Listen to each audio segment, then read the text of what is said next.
Okay ఎక్కడా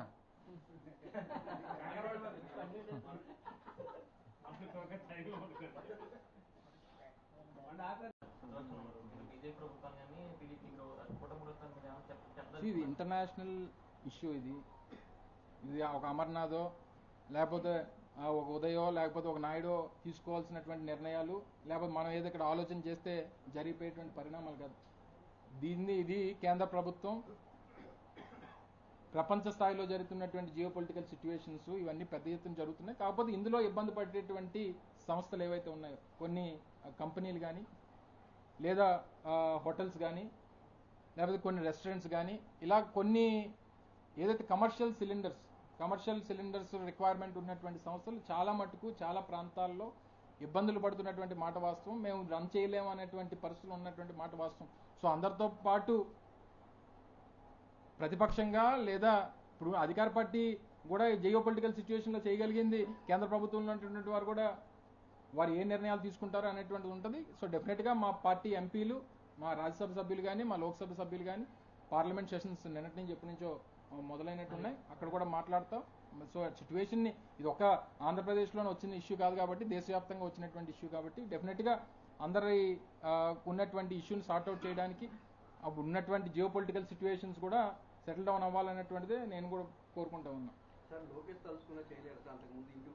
అంటే మరి ఆయన ఏదైనా వార్ రూమ్ ఏదైనా ఎస్టాబ్లిష్ చేసి లోకేష్ గారు లాంటి మేధావులు చేయాలి తప్ప, ఈ జియో పొలిటికల్ సిచ్యువేషన్ని ఇరాన్కి ఇజ్రాయెల్కి అమెరికాకి మధ్యలో జరుగుతున్నటువంటి వారిని లోకేష్ లాంటి వాళ్ళు ఇన్వాల్వ్ అయితే తప్ప మనం ఇంకెవరో మన వల్ల కాదు.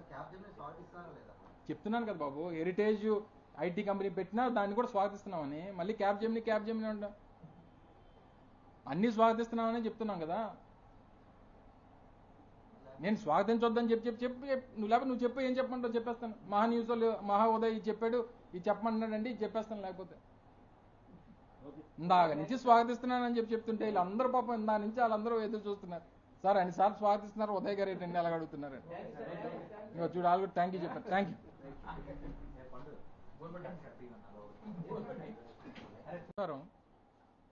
ముందుగా రాష్ట్ర వ్యాప్తంగా ఉన్నటువంటి వైఎస్ఆర్ కాంగ్రెస్ పార్టీ నాయకులకు, కార్యకర్తలకు, అభిమానులకు, జగన్మోహన్ రెడ్డి గారి శ్రేయోభిలాషులు అందరికీ కూడా హృదయపూర్వకంగా వైఎస్ఆర్ కాంగ్రెస్ పార్టీ 16వ ఆవిర్భావ దినోత్సవ సందర్భంగా ఈరోజు రాష్ట్ర వ్యాప్తంగా పెద్ద ఎత్తున పార్టీ శ్రేణులంతా కూడా ఓ పండుగ వాతావరణంలో ఈరోజు పార్టీ ఆవిర్భావ దినోత్సవ వేడుకలు చేసుకున్నటువంటి సందర్భంలో అందరికీ కూడా హృదయపూర్వకంగా ఆవిర్భావ దినోత్సవ శుభాకాంక్షలు తెలియజేసుకుంటూ, 15 సంవత్సరాలుగా పార్టీని, జగన్మోహన్ రెడ్డి గారి నాయకత్వాన్ని అటు ప్రతిపక్షంలో ఉన్నా అధికారంలో ఉన్నా వారు చేసినటువంటి ప్రతి కార్యక్రమాన్ని ప్రజల్లోకి తీసుకెళ్తూ, ప్రజల పక్షాన్ని నిలబడుతూ, రాష్ట్ర అభివృద్ధి కోసం, రాష్ట్ర సంక్షేమం కోసం చేస్తున్నటువంటి ప్రతి కార్యకర్తకు కూడా ఈ సందర్భంగా ధన్యవాదాలు తెలియజేసుకుంటూ, జగన్మోహన్ రెడ్డి గారితో కలిసి వారితో ప్రయాణం చేసేటువంటి అవకాశం వచ్చినందుకు కూడా గర్వంగా భావిస్తూ, ఈరోజు కొన్ని విషయాలు మీ ద్వారా ఈ సందర్భంగా ప్రజలకు ఉన్నటువంటి కొన్ని అపోహల్ని, ఈరోజు తెలుగుదేశం పార్టీ అధికార పార్టీలో ఉన్నటువంటి మిగిలినటువంటి కూటమి రాజకీయ పార్టీలన్నీ కూడా కలిసి చేస్తున్నటువంటి కొన్ని దుష్ప్రచారాలని, దానికి సంబంధించినటువంటి వాస్తవాలు మీ ముందు పెట్టాలనేటువంటి ఉద్దేశంతో ఈరోజు అందరం కూడా ఈరోజు మీ ముందుకు రావడం జరిగింది. అయితే ఈ ప్రభుత్వం వచ్చి దాదాపు 2 సంవత్సరాలు పూర్తవుతా ఉంది. అంటే మొన్న అనేక సందర్భాల్లో కూడా మాట్లాడడం జరిగింది. రేపు మార్చి 16వ తారీఖు వస్తే ఎన్నికల నోటిఫికేషన్ 2024లో ఎన్నికల నోటిఫికేషన్ వచ్చి 2 సంవత్సరాలు పూర్తవుతుంది. అంటే దాదాపుగా 2 సంవత్సరాలు ఈ ప్రభుత్వానికి సమయం పూర్తయినట్టు. అయితే ఈ సందర్భంలో నిన్న మా పార్లమెంట్ సభ్యులైనటువంటి గురుమూర్తి గారు, తిరుపతి పార్లమెంట్ సభ్యులు, వారు ఈ ప్రభుత్వం ఈ 2 సంవత్సరాల్లో తీసుకొచ్చినటువంటి కొన్ని పాలసీల మీద, ఐటీ జీసీసీ పాలసీ ఒకటి, లిఫ్ట్ పాలసీ ఒకటి, ఈ 2 పాలసీలకు సంబంధించి దీని మీద ఒక పిల్ వేయడం జరిగింది. దీంట్లో ఉన్నటువంటి లోటుపాట్లు లేదా ఈ పాలసీని అడ్డంగా పెట్టుకొని ఈ ప్రభుత్వ పెద్దలు చేస్తున్నటువంటి అవినీతిని వీటన్నిటిని కూడా బయట పెట్టాలన్నటువంటి ఉద్దేశంతో, రెండోది ప్రభుత్వ ఆస్తిగా ఉన్నటువంటి ప్రభుత్వ భూముల్ని కాపాడాలన్నటువంటి ప్రయత్నంతో ఒక పబ్లిక్ ఇంట్రెస్ట్ లిటిగేషన్ని నిన్న కోర్టులో వేయడం జరిగింది. ఎప్పుడైతే ఇది జరిగిందో అప్పటి నుండి తెలుగుదేశం పార్టీ కూటమి ప్రభుత్వంలో ఉన్నటువంటి వారి మీడియా కానీ, వారి డిజిటల్ మీడియా కానీ, సోషల్ మీడియా కానీ అంతా కూడా ఒక తప్పుడు ప్రచారాన్ని వైఎస్ఆర్ కాంగ్రెస్ పార్టీ మీద చేయడం మొదలు పెట్టడం జరిగింది. ఏవని వైఎస్ఆర్ కాంగ్రెస్ పార్టీకి అభివృద్ధిని అడ్డుకోవాలనేటువంటి ప్రయత్నం వైఎస్ఆర్ కాంగ్రెస్ పార్టీ చేస్తూ ఉంది. వస్తున్నటువంటి కంపెనీలను అడ్డుకోవాలనేటువంటి ప్రయత్నం వైఎస్ఆర్ కాంగ్రెస్ పార్టీ చేస్తుంది. ముఖ్యంగా గూగుల్ని అడ్డుకునేటువంటి కార్యక్రమం వైఎస్ఆర్ కాంగ్రెస్ పార్టీ చేస్తుంది అనేటువంటి ఒక తప్పుడు ప్రచారాన్ని తెలుగుదేశం పార్టీ వారి కూటమి పార్టీలన్నీ కూడా నిన్నటి నుంచి ఆ ప్రచారాన్ని మొదలుపెట్టారు. తీరా అసలు గురుమూర్తి గారు మా పార్టీకి సంబంధించినటువంటి పార్లమెంట్ సభ్యులు, రెండో పర్యాయం వారు పార్లమెంట్ సభ్యుడిగా ఉన్నాడు. వారు చేసినటువంటి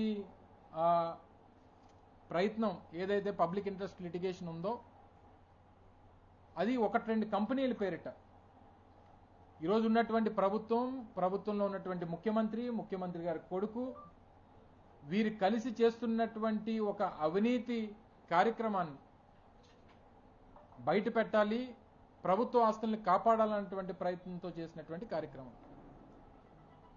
మనం గడిచినటువంటి 24 మాసాలుగా అంటే దాదాపు 2 సంవత్సరాలుగా చూస్తున్నాం. నేను ముందుగా ఈ సందర్భంగా ప్రభుత్వంలో ఉన్నటువంటి పెద్దల్ని కోరుతా ఉన్నా, ప్రజలకి అనేకమైనటువంటి అపోహలు ఉన్నాయి, అనుమానాలు ఉన్నాయి. మీరు చేస్తున్నటువంటి ప్రచారానికి జరుగుతున్నటువంటి పనులకి ఎక్కడా కూడా పొంతన లేదు అనేటువంటి భావన ప్రజల్లో ఉంది. వీటన్నిటినీ కూడా నివృత్తి చేయాలనంటే, ఈ అనుమానాలను నివృత్తి చేయాలన్నా, ప్రజలకు ఉన్నటువంటి అపోహల్ని తొలగించాలన్నా గడిచినటువంటి 2 సంవత్సరాల్లో మీరు ఈ రాష్ట్రానికి తీసుకొచ్చినటువంటి కంపెనీలేంటి, తద్వారా వచ్చినటువంటి ఉద్యోగాలు ఎంతమందికి వచ్చాయో 24 మాసాల్లో ఒక్కసారి ఒక వైట్ పేపర్ రిలీజ్ చేయమని చెప్పి కోరుతా ఉన్నా. గడిచినటువంటి 2 సంవత్సరాలుగా మీరు కేవలం కేవలం ప్రచారంతో సమయం గడిపేశారు తప్ప ఎక్కడా కూడా మీరు ఇచ్చినటువంటి హామీ ఏదైతే 5 సంవత్సరాల్లో 20 లక్షల మందికి ఉద్యోగ అవకాశాలు కల్పిస్తామన్నటువంటి మాట ఏదైతే ఉందో, ఇచ్చినటువంటి హామీ ఏదైతే ఉందో కనీసం ఒక్క అడుగు కూడా ముందుకు పడలేదనేటువంటిది వైఎస్ఆర్ కాంగ్రెస్ పార్టీ ఈ రాష్ట్రంలో ఉన్నటువంటి నిరుద్యోగ యువత తాలూకా భావన అనేటువంటి విషయాన్ని సందర్భంగా తెలియజేస్తా ఉన్నా. కానీ ప్రతి సందర్భంలో, ప్రతిరోజు, ప్రతి వేదిక మీద ఆ కంపెనీ, ఈ కంపెనీ, ఆ కంపెనీ అని చెప్పి లేనిపోయినటువంటి ఒక తప్పుడు ప్రచారాన్ని, ఒక పబ్లిసిటీని, మార్కెటింగ్ని తండ్రి కొడుకులు ఇద్దరు కూడా గడిచినటువంటి 2 సంవత్సరాలుగా చేస్తున్నటువంటి చూస్తూ ఉన్నాం. అసలు అదానీ డేటా సెంటర్ అనుబంధంగా గూగుల్ డేటా సెంటర్, దానికి తాలూకా బీజం ఎప్పుడు పడింది, సింగపూర్ నుంచి సబ్మెరైన్ కేబుల్ తీసుకురావడానికి గల ఆలోచన ఎక్కడ పుట్టింది, దానికి ఏ ప్రభుత్వం లేఖ రాసింది, ఇవన్నీ కూడా గతంలో జగన్మోహన్ రెడ్డి గారు ఒక పత్రికా సమావేశం పెట్టినప్పుడు కూడా ఆ వివరాలన్నీ కూడా ప్రజల ముందు పెట్టేటువంటి కార్యక్రమం చేశారు. 2021లోనే డాటా సెంటర్ విశాఖపట్నం కేంద్రంగా ఏర్పాటు చేయాలి, దానికి సబ్మెరైన్ కేబుల్ని సింగపూర్ నుంచి తీసుకురావాలంటే ఆ ప్రభుత్వంతో వారి అంగీకారం అన్నీ ఉండాలన్నటువంటి ఉద్దేశంతో మన ప్రభుత్వం నుంచి ఆ రోజు రాష్ట్ర ప్రభుత్వం నుంచి లేఖ రాయడం, తర్వాత అదానీ వారికి ఇక్కడ ల్యాండ్ అలాట్ చేసి 2023లో దానికి శంకుస్థాపన చేసి తద్వారా గూగుల్ ఈరోజు విశాఖపట్నానికి వారి డేటా సెంటర్ని ఏర్పాటు చేయాలని చెప్పి ముందుకొస్తే దానికి బీజం వేసింది వైఎస్ఆర్ కాంగ్రెస్ పార్టీ జగన్మోహన్ రెడ్డి గారు. అటువంటి దాన్ని ఈరోజు ఈ ప్రభుత్వం ఏం చేస్తుంది? గూగుల్ రావడం వైఎస్ఆర్ కాంగ్రెస్ పార్టీకి ఇష్టం లేదు. ఈ డేటా సెంటర్ ఏర్పాటు అనేటువంటిది వైఎస్ఆర్ కాంగ్రెస్ పార్టీకి ఇష్టం లేదు. దీనికి వ్యతిరేకంగా పిల్లు వేశారన్నటువంటిది వారు చేస్తున్నటువంటి తప్పుడు ప్రచారం. అసలు ఆ డేటా సెంటర్ తీసుకొచ్చిందే వైఎస్ఆర్ కాంగ్రెస్ పార్టీ కదా. చెప్పమనండి, ఆ పిల్లో మీరు చేసినటువంటి పాలసీల్ని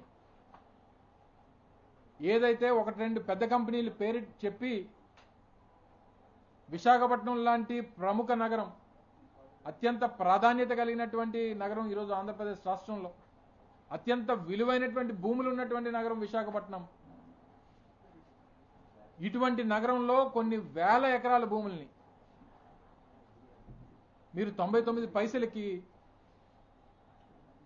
టీసీఎస్ఓ, కాగ్నిజెంటో లాంటి ఒక రెండు పెద్ద కంపెనీల పేరిట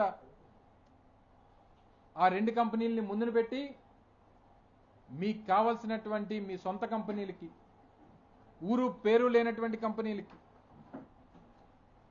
కనీస ఇనీషియల్ ఇన్వెస్ట్మెంట్ కూడా చేయలేనటువంటి కంపెనీలకి, టర్నోవర్ లేనటువంటి కంపెనీలకి,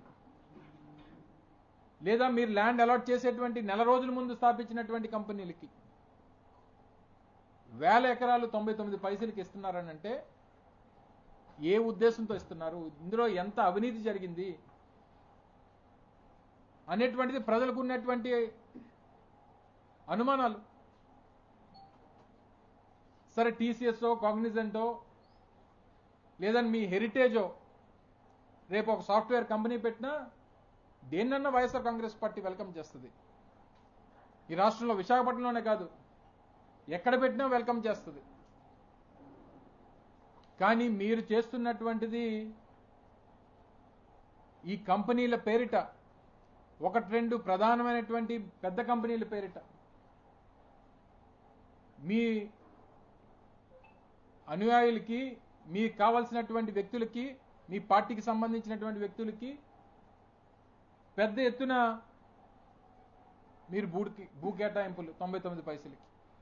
మళ్ళీ పైపెచ్చు గతంలో ముఖ్యమంత్రి గారి కొడుకు విశాఖపట్నం వచ్చినప్పుడు వారిని మన పత్రికా మిత్రులు కొంతమంది, మీడియా సోదరులు కొంతమంది అడిగితే ఎకరా 99 పైసలకి కాదు, అవసరమైతే మొత్తం 99 పైసలకే ఇస్తానంటున్నాడు. ఎవరి జాగీర్ ఇది? చంద్రబాబు నాయుడు గారి జాగీరా రాష్ట్రం ఏమన్నా? లేదా మీ తాత ఖర్జూర్ నాయుడు గారి జాగీరా ఇదంతానా? లేకపోతే నీ జాగీరా? మీరు ముఖ్యమంత్రిగా, మంత్రులుగా ఉన్నటువంటి మీరు ప్రభుత్వ ఆస్తుల్ని, ప్రభుత్వ భూముల్ని, విలువైనటువంటి సంపదని కాపాడాల్సినటువంటి బాధ్యతాయుతమైనటువంటి పదవుల్లో ఉన్నటువంటి మీరు నేను పప్పు బెల్లాల్లా రూపాయికి ₹10 ఇస్తానంటే ఓ పెద్ద జోక్ అయిపోయింది దేశవ్యాప్తంగా. చివరికి స్టాండప్ కామెడీల్లో మీరు చేస్తున్నటువంటి కేటాయింపుల్ని ఎంత హాస్యాస్పదంగా వాటిని చిత్రీకరిస్తున్నారో ఒకసారి చూస్తే సిగ్గు తెచ్చుకోవాలి మనం.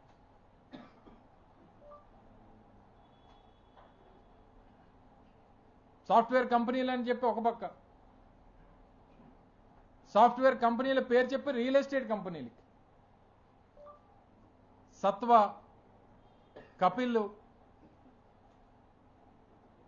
ఇటువంటి రియల్ ఎస్టేట్ కంపెనీలకి మీరు భూములు ఇస్తారు. ఆ భూమి దేనికి? వాళ్ళు రియల్ ఎస్టేట్ చేసుకోవడానికి. భూమి తక్కువ ధరకే ఇస్తారు, నిర్మాణంలో అయినటువంటి ఖర్చులో కూడా సగం మీరే ఇస్తారు. వీటితో పాటు మళ్ళీ రేపు వాళ్ళు ఉద్యోగ అవకాశాలు కల్పించకపోయినా వారికి లయబిలిటీ ఉండదు. అసలు భూములు ఇచ్చేదే కదా, ఉద్యోగాల కోసం కదా భూములు ఇచ్చేది. అలాంటిది ఇచ్చేటువంటి ఆ సంస్థలకి ఉద్యోగ అవకాశాలు కల్పించకపోయినా మీకు ఇచ్చినటువంటి భూమి తిరిగి తీసుకుంటాం అన్నటువంటి నిబంధన కూడా లేకుండా మీరు భూములు ఇస్తున్నారంటే ఎంత బరితెగించి మీరు పాలసీలు చేస్తూ ఉన్నారు.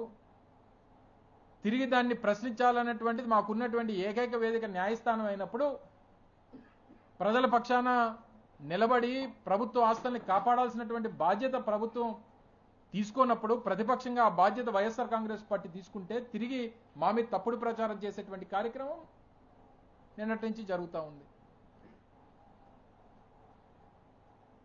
సహజంగా నిర్మాణానికి ఒక 4,000 రూపాయలు అడుగుకి ఖర్చు అయింది అనుకుందాం, ఎట్ ద హైయెస్ట్ కాస్ట్లీగా బ్రహ్మాండంగా కడితే అందులో 2,000 రూపాయలు మళ్ళీ ప్రభుత్వం తిరిగి ఇస్తుందంట. అంటే భూమి ప్రభుత్వం ఫ్రీగానే ఇస్తుంది, జరిగేటువంటి నిర్మాణంలో జరిగేటువంటి ఖర్చు కూడా ప్రభుత్వం ఇస్తుంది. వారు సంవత్సరానికి 1,000 కోట్ల రూపాయలు వారికి ఇచ్చినటువంటి భూమి ద్వారా వారు నిర్మాణం చేసేటువంటి బిల్డింగుల ద్వారా వారికి వచ్చేటువంటి ఆదాయం సంవత్సరానికి 1,000 కోట్ల రూపాయలు. ఆ డబ్బు వాళ్ళే తీసుకుంటారు. మరి ఇంకా ప్రభుత్వానికి ప్రజలకి మిగిలిందేంటి? 99 పైసలా? ఎకరానికి 99 పైసలు ప్రభుత్వానికి మిగిలేదు. భూమి ఉచితంగా ఇచ్చి నిర్మాణ ఖర్చులు మనమే ఇచ్చి అద్దేమో వాడి తీసుకొని తిరిగి కనీసం ఉద్యోగ కల్పన అనేటువంటిది ఒక నిబంధన తప్పనిసరిగా ఉండాలి, ఇన్ని వేల ఉద్యోగాలు కల్పించేటువంటి బాధ్యత మీ సంస్థ తీసుకోవాలనేటువంటి నిబంధన కూడా లేనప్పుడు అసలు భూమి ఎందుకు ఇస్తున్నట్టు మీరు రియల్ ఎస్టేట్ సంస్థలకి? సత్వా అనేటువంటి కంపెనీ కానీ, లేకపోతే కపిల్ అనేటువంటి కంపెనీ కానీ, లేకపోతే లూలు అనేటువంటి ఒక సంస్థ కానీ, లేకపోతే ఇంకో సంస్థ కానీ ఇవన్నీ కూడా పక్క రాష్ట్రాల్లో భూముల్ని ప్రైవేట్ వ్యక్తుల దగ్గర ప్రభుత్వం దగ్గర ఆక్షన్లో కొంటున్నప్పుడు ఒక్క ఆంధ్రప్రదేశ్లో మాత్రమే 99 పైసలు వారు దొరుకుతుంది. భూమికి డబ్బు కట్టక్కర్లేదు, నిర్మాణానికి డబ్బులు ప్రభుత్వం ఇస్తుంది, అద్దెలు మీరు తీసుకున్నప్పుడు ఆ సంస్థలు ఎందుకు? మీరు కూడా రెడీ అయిపోవచ్చు కదా.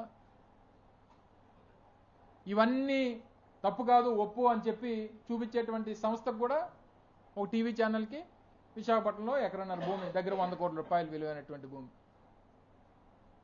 అది కూడా కోర్టు చాలా క్లియర్గా చెప్పింది. ఆ ఎట్టి పరిస్థితుల్లో నిబంధనలకి విరుద్ధంగా భూ కేటాయింపులు జరగడానికి వీల్లేదు అని చెప్పినా సరే బరితెగించి ఆ సంస్థకి భూమి ఇస్తారు.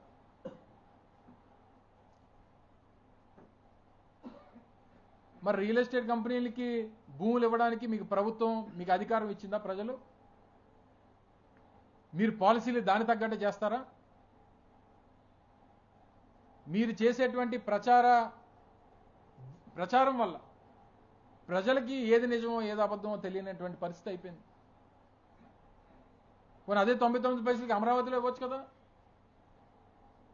మీ సోకాల్డ్ మీ దేవతల రాజధాని అమరావతిలో చివరికి వీరు దైవం అంటే ఏదో భక్తి ఉన్నట్టు, మీరు చేస్తున్నటువంటి మీకు ప్రేమ ఉన్నట్టు, వెంకటేశ్వర స్వామి మీద మీకున్నటువంటి అపారమైనటువంటి భక్తి ఉన్నట్టు మీరు నటిస్తున్నారే. మరి అదే వెంకటేశ్వర స్వామి వారి దేవాలయ నిర్మాణానికి 50 లక్షల రూపాయలు కేటాయించారు అమరావతిలో భూమిని. తిరుమల తిరుపతి దేవస్థానానికి 50 లక్షల రూపాయలకి ఎకరం భూమి కేటాయించారు. మరి మీకు అంత భక్తి ఉన్నప్పుడు వెంకటేశ్వర స్వామి వారి తాలూకా ప్రసాదం మీద తప్పుడు ప్రచారం చేసి రాజకీయానికి వాడుకోవాలనేటువంటి ప్రయత్నం చేశారే.